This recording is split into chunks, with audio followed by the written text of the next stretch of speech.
If something's lacking, we say in Burmese, we say pore. And pore literally means it's too light. Add stock instead of salt because it has the flavour enhancer already in it. You know, we would never really use kind of MSG in our home cooking, which I find quite interesting that we would feed it to people. Pretty much the only season we use is a little bit of salt and a little bit of MSG.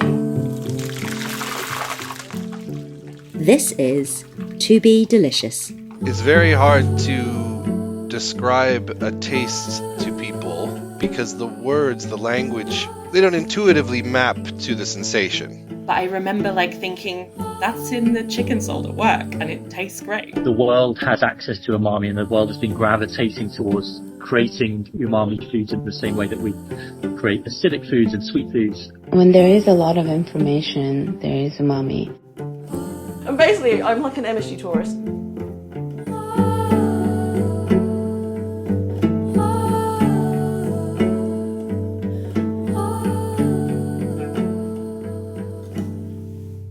Hello, my name is Dr. Anna Sulan-Mussing.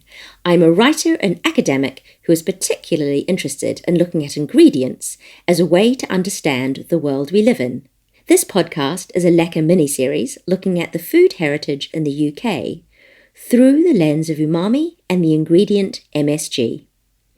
Across 5 episodes, we speak to a number of chefs, academics, cooks and bartenders from a variety of different heritage and backgrounds to explore some of my research into how MSG has been part of our cultural heritage. For this episode, we speak with journalist Georgina Quach about class and race and how East and Southeast Asian food is seen and valued in Britain as she cooks instant noodles for us. We also speak with chef and restaurateur Chin Taylor about his takeaway shops and restaurants and cooking with his mum. And we get insight from chefs Song Soo Kim and Tim Anderson, as well as the self-described Walter White of fermentation, flavour and food design, Dr. Johnny Drain.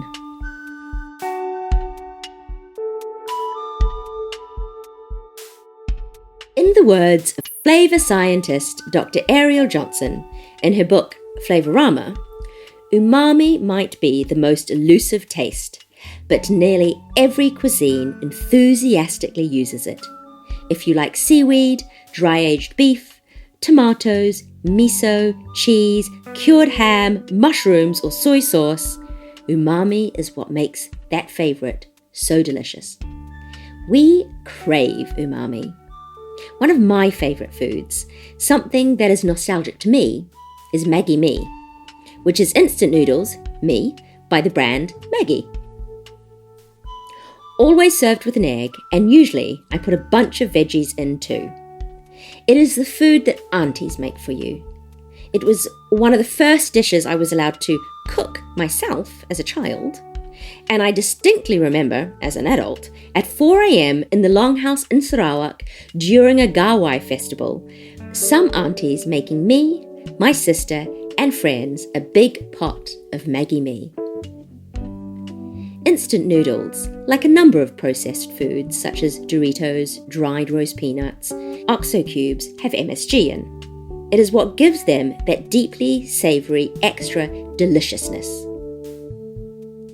Instant noodles are a favourite for many people in the UK, from pot noodles to Indomie and the new online favourite Korean brand Bulldog. Their spicy carbonara flavour is a cheesy, noodly umami bomb. Your instant ramen needs. I do have tofu at home, but this is tofu, really good. Yeah, it's fried, fresh tofu. Yeah, that looks amazing. It's so hard to find deep fried tofu like this as well. This is banana blossom that's been sliced up. Oh. But I think it's like the leaf or something. This is a big cabbage.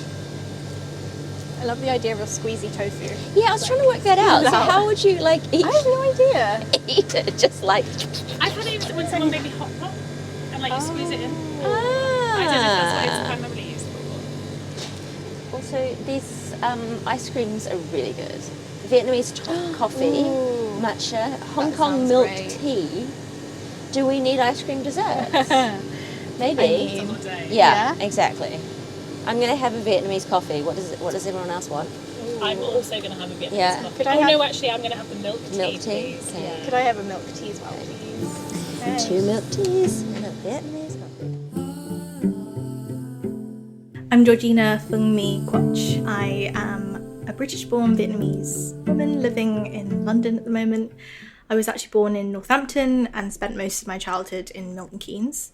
I then moved to university in Oxford and then Sheffield for my master's degree, and then moved here about 3.5 years ago. We stopped into Georgina's favourite Asian supermarket, got sidetracked by a few things, before finding the wealth of possibilities in the instant noodle varieties. Oh, wow. Oh, I've heard about this, the carbonara. Apparently it's quite spicy. Yeah. Which is weird. Because everyone's been having this bulldog, right? Everyone loves it. Yeah, it's all over TikTok. I feel like Yeah. we're doing some wild influence. Yeah. Yeah. But I don't understand the idea. I don't understand this carbonara one. I actually have the tote bag that is this brand. That's how bad it's got to be. Okay. What is your go-to? So, I really like this brand. This is like my childhood favourite brand, especially the sesame one, but they don't have the sesame. Oh. I also have this one quite often, like the kimchi. I usually just go for whatever was on offer, but they don't seem to have much on offer. Is this new? I haven't seen that. Yeah. It looks like a popcorn Yeah. thing. I'm guessing that means prawn. I'm guessing it means like noodles, prawn, with prawn. Do you have a particular flavour that you prefer? I think what I do is I get like a plain base and then zhuzh it Build up. on them. Yeah. So I might stick with my favourite. Yeah. Should I get 2 or just 1? Get 2 and then we can... Yeah. Have a little taste test. Yeah.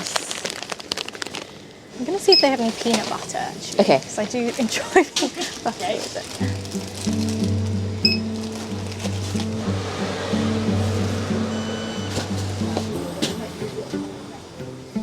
it. Back at Georgina's flat, we unpack our groceries and get into the kitchen. So we've just come back from London's Star Night supermarket, my go-to for any groceries.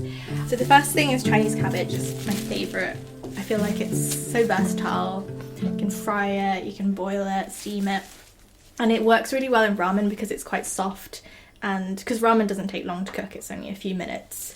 Having something quite thin and crispy kind of works really well to mix with the softness of the noodles. And then we have some options for ramen. My favourite go-to ramen brand is this one called Deme Ramen. I don't know, maybe when I was younger I kind of became really familiar with it, so I've always gravitated towards it. My mum has in her kitchen she has a drawer just with ramen in. So it's so funny. It looks like a pick and mix where you just have random assortment of different brands and flavours, and this one is the common one I pick out of the drawer. And did she have a favourite? My mum doesn't have an allegiance to one particular brand. She loves everything, and so she works in a Asian restaurant, and the restaurant is next to a Chinese supermarket.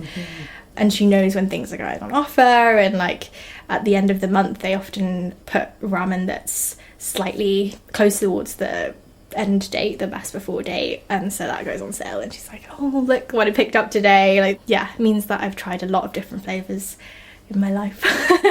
So I often want to put protein in, so I picked up some fresh fried tofu, which is my favourite. When people think of tofu they kind of think of the traditional sort of block, but this is, I feel like it's a lot tastier. It's kind of got a bit of a salty flavour because it's probably been marinated. So I use this a lot. I use a very small amount for my stir fries, or if I'm just having rice with some vegetables, and then I'll fry this as well with it. Right, I'm gonna get a chopping board and this up. I'm gonna use a big meat knife because I love using a meat knife on my veg. Is there an Asian supermarket near you, Anna? There isn't. No, not really. There was one and then it closed down, but there's some quite good Caribbean supermarkets which have quite a lot of good similar bits or some crossover bits. What other kind of condiments do you have in the kitchen, or like flavor enhancers as such? Let me look. We use a lot of miso paste. How do you use that? In fact, I made pasta for my lunch and I just put miso in it. Just like pasta. So I used it. Yeah, I had some pasta chickpeas and cauliflower, and then I mixed miso and some yogurt because it was a little bit dry. It was a very slapdash lunch, but I think it has a nice flavour and it goes really well with vegetables. Chili crisp, of course. The only brand that we use is Laoganma. Of course. And we normally have oyster sauce. Really useful for a lot, like when you're cooking something quite plain and you want a little bit of salty umami flavour. I did want to show you this chicken powder which my mum got me hooked on. So I think this is quite common in like a lot of Asian cooking, to add stock instead of salt because it has the flavour enhancer already in it. So this one has salt, cornstarch, and then MSG, sugar, and then like a little bit of chicken fat, and you basically just sprinkle it on your vegetables when you're stir frying or steaming it, and it just adds so much flavour when you don't have much time to sort of faff with like spices and salt and like whatever. Just add a little bit and it sort of does the job quite quickly. Like kind of half a teaspoon, or like? I normally just like shake it in, to be honest. Oh yeah. I also have fish sauce. So Nuoc Mam in Vietnamese cooking is just like the staple, which is just sort of fermented dried fish and then loads of salt added to it. I use a lot of like vinegar as well, so I think adding a bit of vinegar to like, I don't know, maybe like a very creamy dish or something like that, I like doing that. Or I use apple cider vinegar a lot just for flavour and like a bit of sourness to add with spice and sugar. I use sugar a lot as well, so yeah, kind of trying to mix like contrasting flavours like the sour and salt is really important. And different oils as well, like we use a lot of sesame oil and coconut oil rather than vegetable oil. Tofu, sorry. Here we go. Thank you. So you're going to cut up the tofu? Or I am, yeah.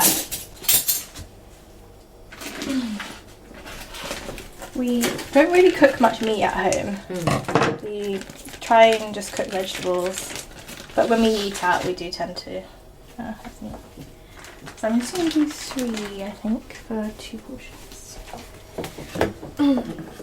I think when I was at uni I found that buying meat was just such a faff, like because you have a communal fridge and like it's just easier to avoid it, and we're trying to be more, I guess, environmentally conscious as well.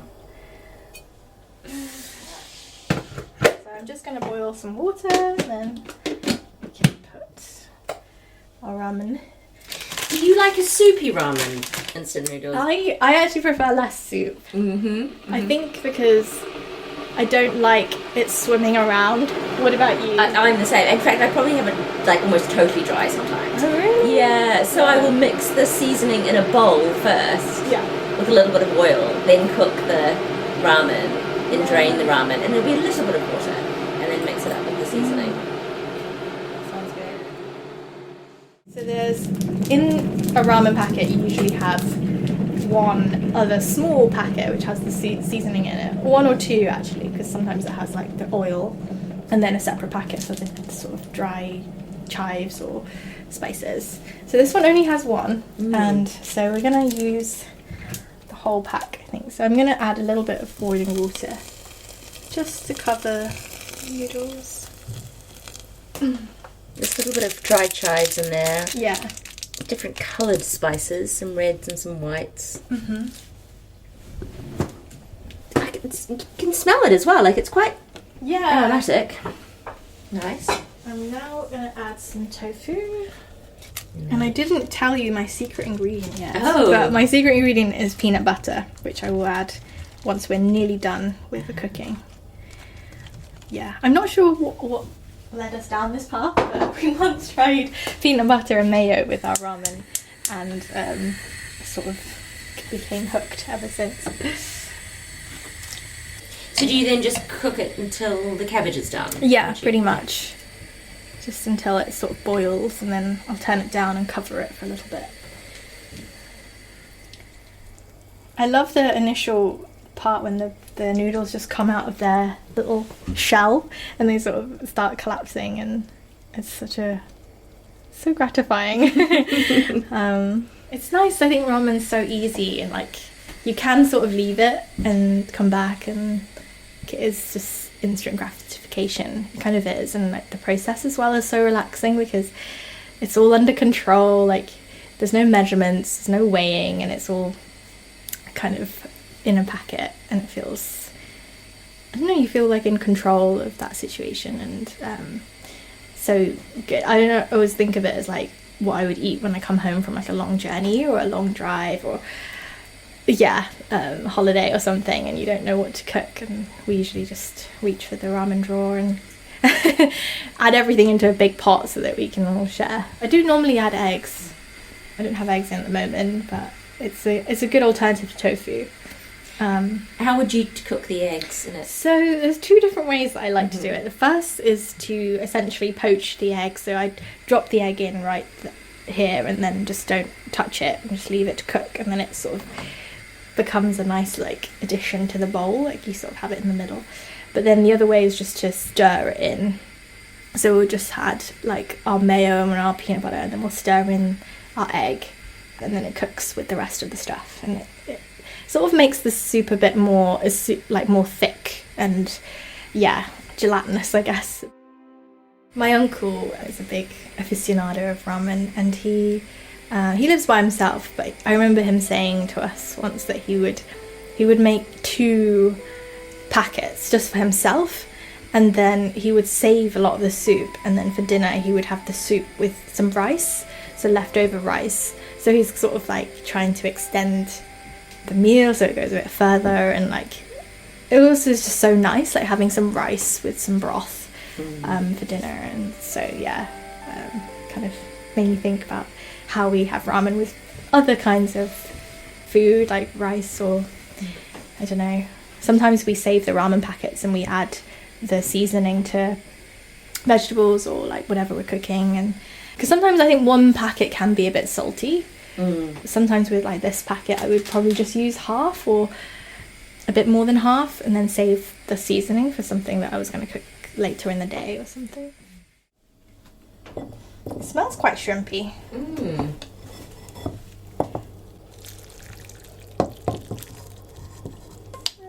Too much soup.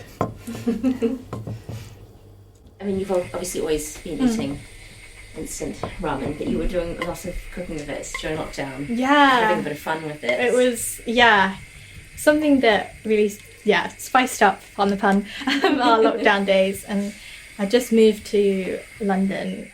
Yeah, I think my boyfriend and I really found a lot of comfort out of it because it became part of our routine. We tried to cook ramen every Monday.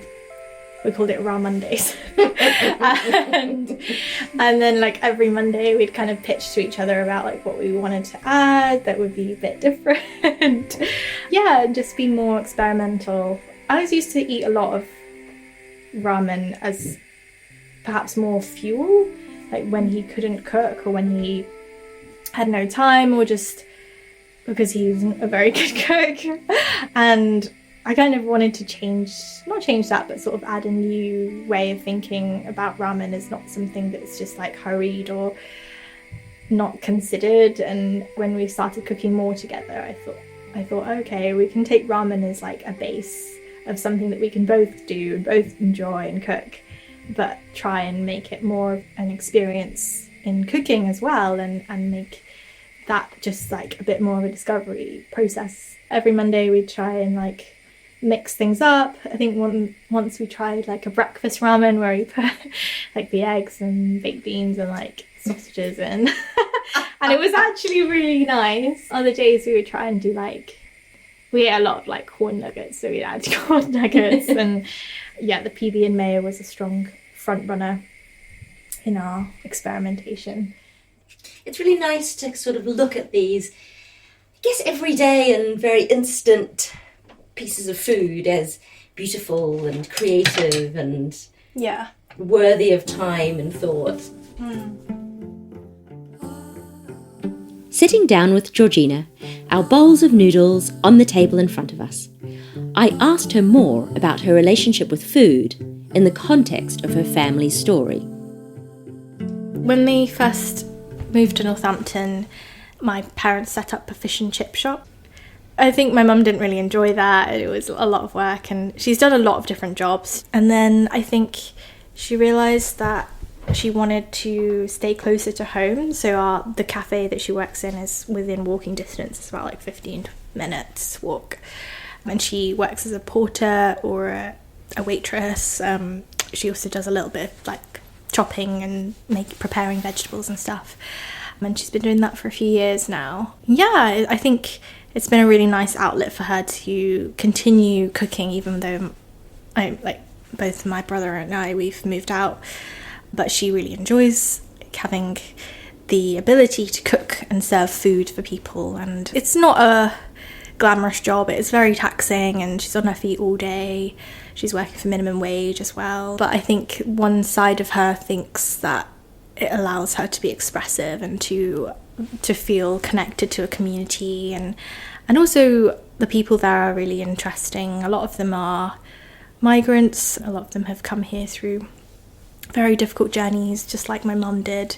It's really rubbed off on me, her kind of passion for making exciting food and serving it and being proud of what our heritage has led us to. So, my family is kind of ethnically Chinese. My paternal grandma is ethnically Chinese, but they were raised in Vietnam. Like, the roots of the family are in China, but we lived in Vietnam, and my identity is more Vietnamese because that's the most recent experience of heritage that we've had. So we do have influence in our cooking from China and also from Vietnam. I like the kind of mix that I've grown up with.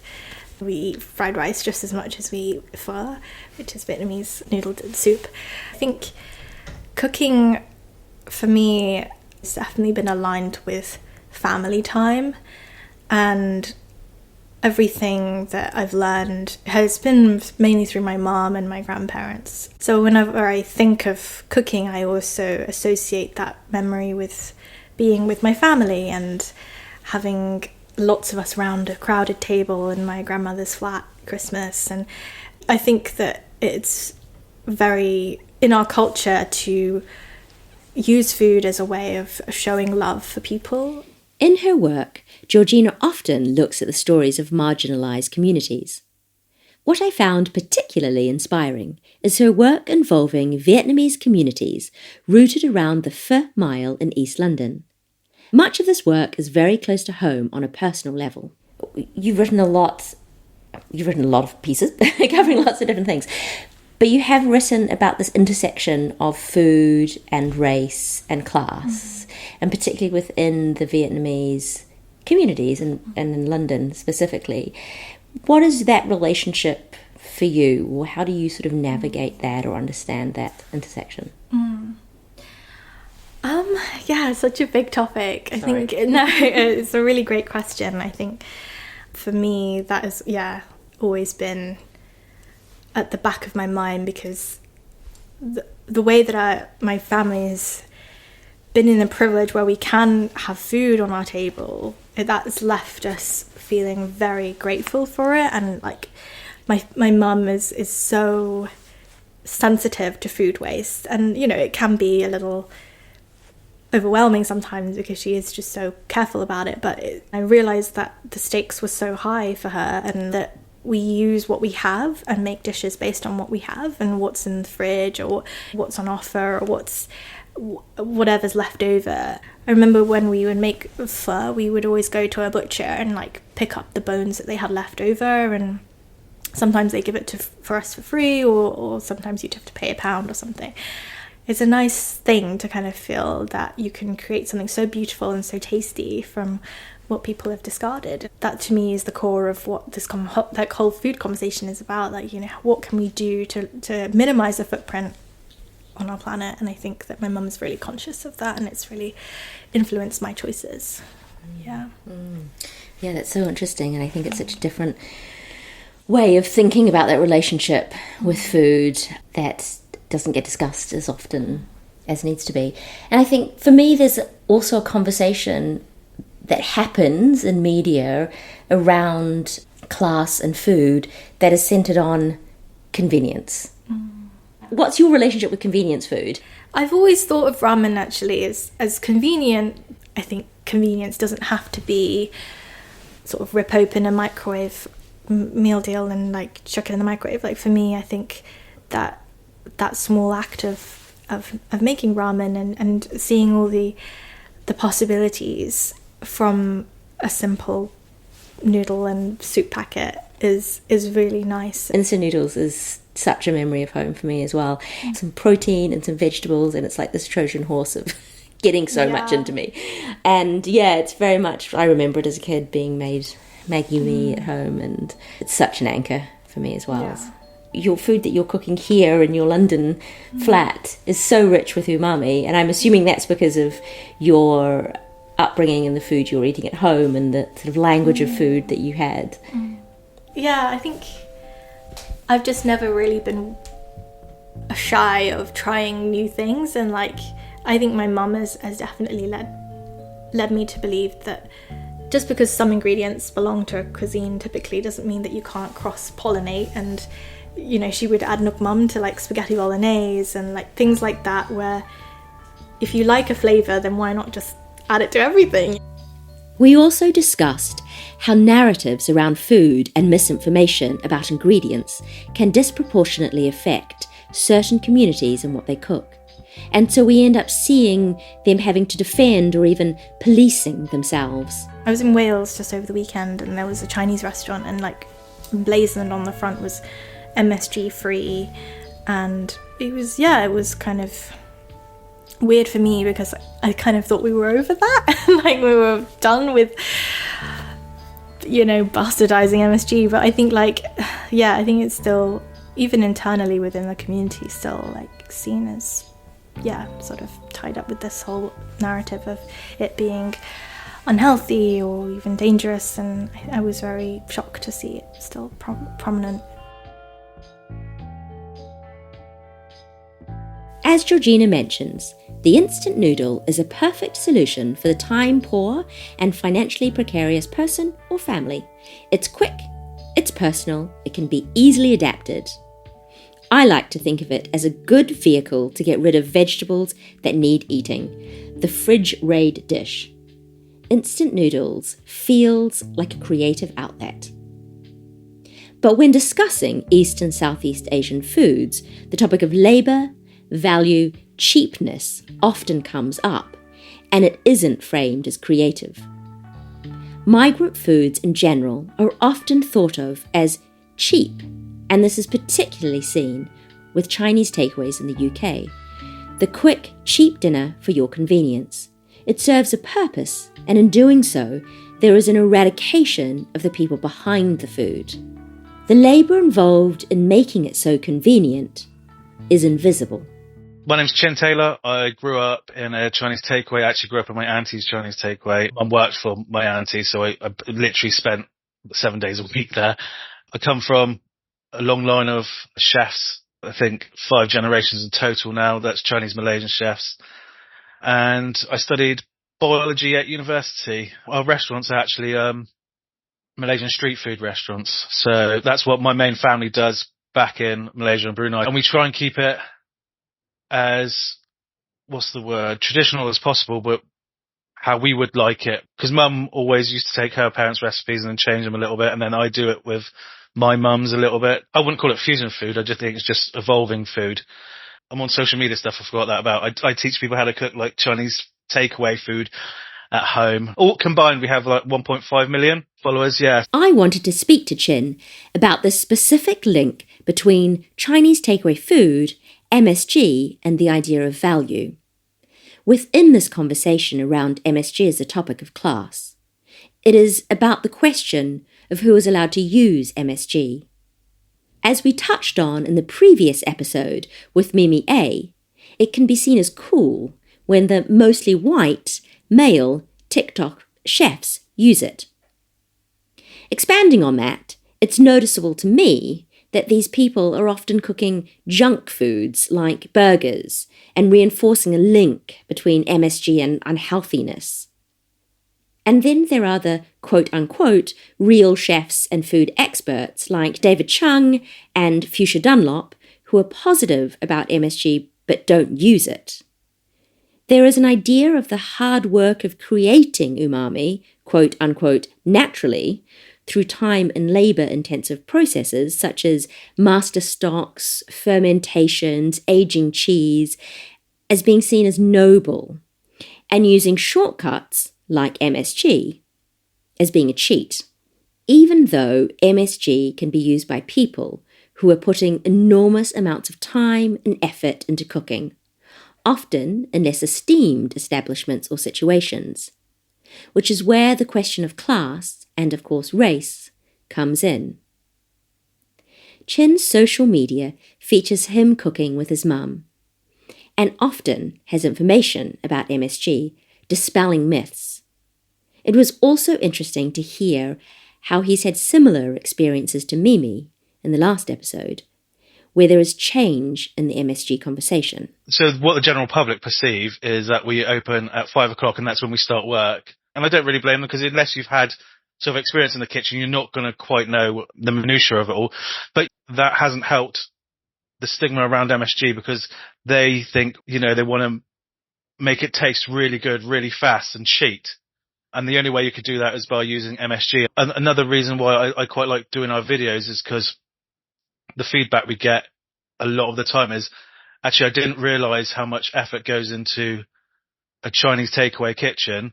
And it's a lot of the time promotes people going out and actually using their local one, because they then think, actually, it is much harder than what we thought. It's not just microwaves, ping, ping, ping, ping. I asked Chin if there was a particular dish close to his heart and that MSG felt important for, and I was surprised by his answer.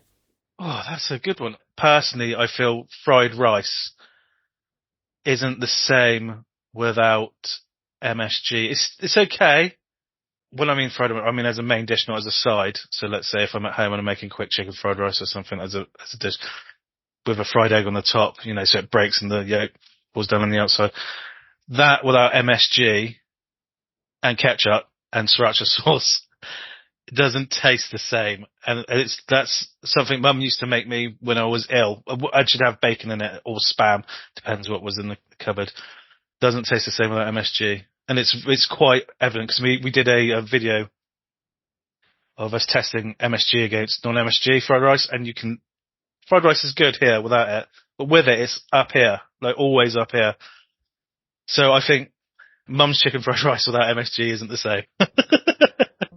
It might feel like we've used MSG and umami somewhat interchangeably, so I wanted to reiterate. MSG is one source of umami, but there are many others. And it's umami that seems to be the key to the idea of comfort, from instant noodles to Chin's mum's fried rice.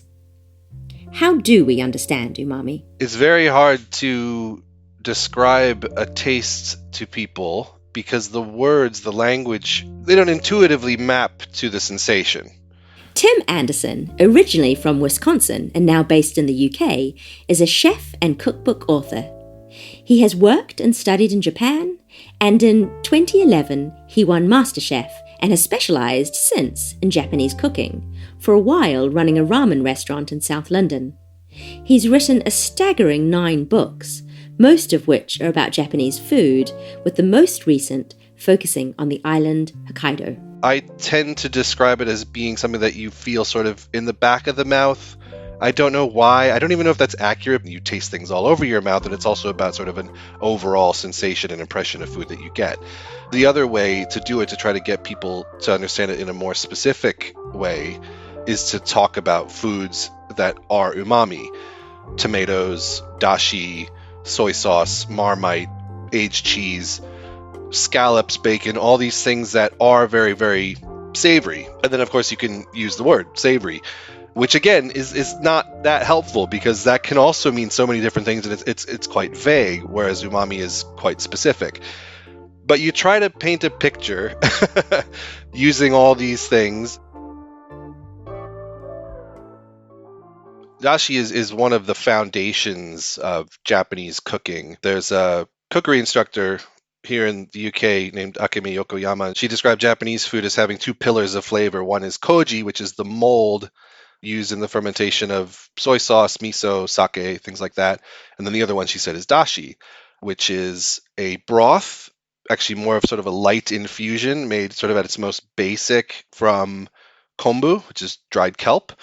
And then usually on top of that, you have katsuobushi added, which is a dried, smoked, fermented fish that gets steeped like a tea in hot water. These are very, very high in umami compounds. Japanese food, very sort of traditional, old school Japanese food anyway, doesn't have a lot of meat. But because that dashi is in so many of these things, it has a way of sort of satisfying even when there's not a lot of carbs or protein or fat involved. I find this really interesting. It's this idea of satisfaction when it comes to umami. There's also something magical about it to me. And who better to tell us about its magic than someone who's pretty much a wizard, Dr. Johnny Drain, who is a specialist in fermentation and many seemingly impossible things, including cocoa-free chocolate. I asked him to break down some of the science for me and further contextualize umami to give some cultural context to how we understand flavour.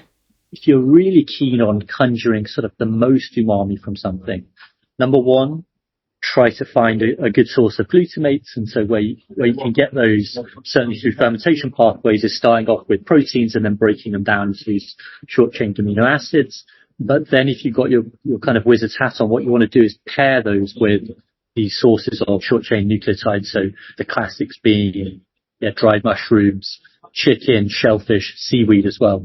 And then when you start, if you're aware of that synergistic kind of magic and you start looking in cuisines of the world, suddenly you realize that without obviously knowing the science behind it, pretty much every cuisine in the world, people have gravitated towards pairing these things. So let's look towards Japan, and you have dashi, which is this kind of like, mother stock part of like lots and lots of different dishes where you have pairings of those ingredients. But if we come, to the UK, suddenly we've got things like shepherd's pie where you've got like a meat element and you've got tomato element and you've got some cheese kicking around. And if you look in French cooking, like really fatty, rich, buttery, again, you often find these kind of 3 or 4 pillars teamed up and paired up, and it's because people have great palates. Humans have great palates. Our palates are there to protect us, to guide us towards eating nutritious things and prevent us from, killing ourselves. We have gravitated towards pairing up these things to produce these umami effects. So although this word umami is relatively new, and although it comes from, it's a borrowed word from Japanese language, the world has access to umami, and the world has been gravitating towards creating umami foods in the same way that we create acidic foods and sweet foods, and then obviously creating balance within those basic tastes and other flavours around those basic tastes. Johnny gives us a quick overview of the history of why this flavour might have emerged as an idea in Japan specifically. For large parts of Japanese history, eating meat was essentially forbidden, was outlawed, and people did it. And so you then had probably people not allowed to eat meat but still craving or drawn towards those meaty flavors. So they kind of discovered all these hacks towards kind of meaty, savory flavors, but via things like seaweed and vegetables, dried mushrooms. And then the other interesting thing about, Japanese cuisine is that traditionally people refer to it as like a water-based cuisine. If we compare it to kind of Northern Europe, where we've got lots of butter and I think like, French cream butter, etc. And so in a kind of fat-based cuisine, you're using the fat as the vector for flavor. So you'll cook something for a long time and the flavor compounds from whatever you're cooking dissolve in the fat, and then the fat, spreads in your mouth and you kind of experience the richness and the three-dimensionality of those flavors. Japanese food, relatively speaking, has very little fat. And so your ambition in Japanese food is to flavor the water. And so what you're looking at as a result of that are a bunch of water-soluble flavoring compounds rather than fat-soluble flavor compounds. And so that has also taken Japanese food in a particular direction where lots of these umami compounds, which are water-soluble, conjuring umami from drying a mushroom and realizing that that tastes better once you've then rehydrated that. There's just something about confluence of different factors about Japanese food that maybe is why they spotted it before everyone else. This connection to water and creating flavourful water is integral to the instant noodle, even if I personally don't like a soupy version. The first instant noodle was created by Momofuku Ando in Japan for Nissin Foods and was launched in the late 1950s as chicken ramen. I spoke with chef Song-Soo Kim, who is head of sourcing and development at Super 8 Restaurants, who also discusses the idea of water in relation to umami. I think the key methods in terms of creating deep umami is complexity. It's about having a lot of information. When there is a lot of information, there is umami. And in fact, along with that, I think with umami, a lot of people say comes bitterness as well. I think there is such thing as kind of an overload of what that is, as in like what umami can be. In terms of deep umami, complexity, layering of flavors, accentuating through kind of like more clean flavors or space, water. But most of all, it's time. Complexity requires time. In terms of seeking umami, obviously meats have a potential for umami, fish as well, through the Maillard reaction of cooking and the salts and the minerals that are in the flesh of meats and fish. Also with vegetables, with the glutamates and things like that.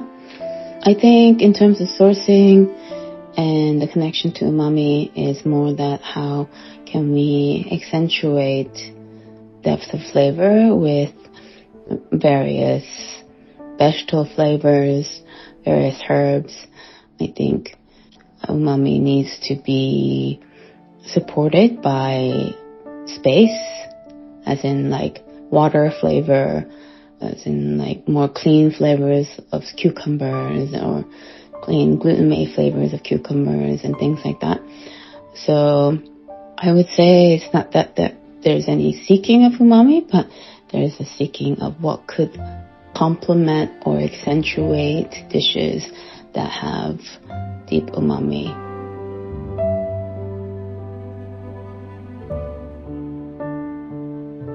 So if I had, let's say, a chicken and mushroom pot noodle, and I put probably a quarter teaspoon of MSG in, probably a pinch of salt, extra soy, just because there's never enough soy in the packets. The reason I put so much extra in as well, because I like more water, because it says the lines here, but I always go nearly all the way to the top because I want more soup at the end. So I need the extra seasoning. And it does boost it quite a lot. So yeah. So that's how I make my pot noodle. Back in Georgina's living room in East London, we eat the ice creams we bought at Starlight and hear her final reflections. I would love to see a ramen cookbook. I don't know if those exist. Have you seen any? No. Yeah, I just kind of feel like it's been validated in my mind that you can have Michelin star ramen, instant ramen.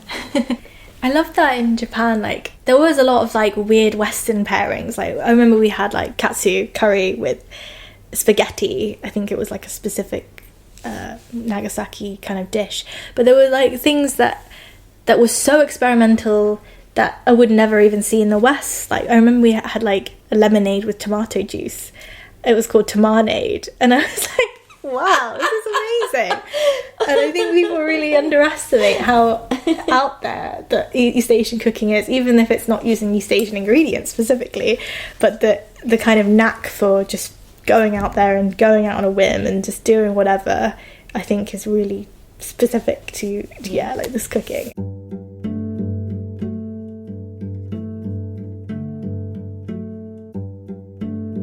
I think that's why ramen has flourished so much, because we just love it and can be radical with it.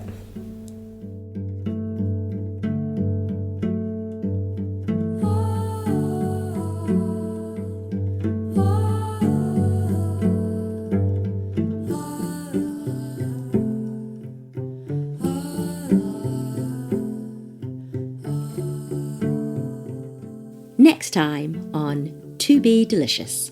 You know, we would never really use kind of MSG in our home cooking, which I find quite interesting that we would feed it to people.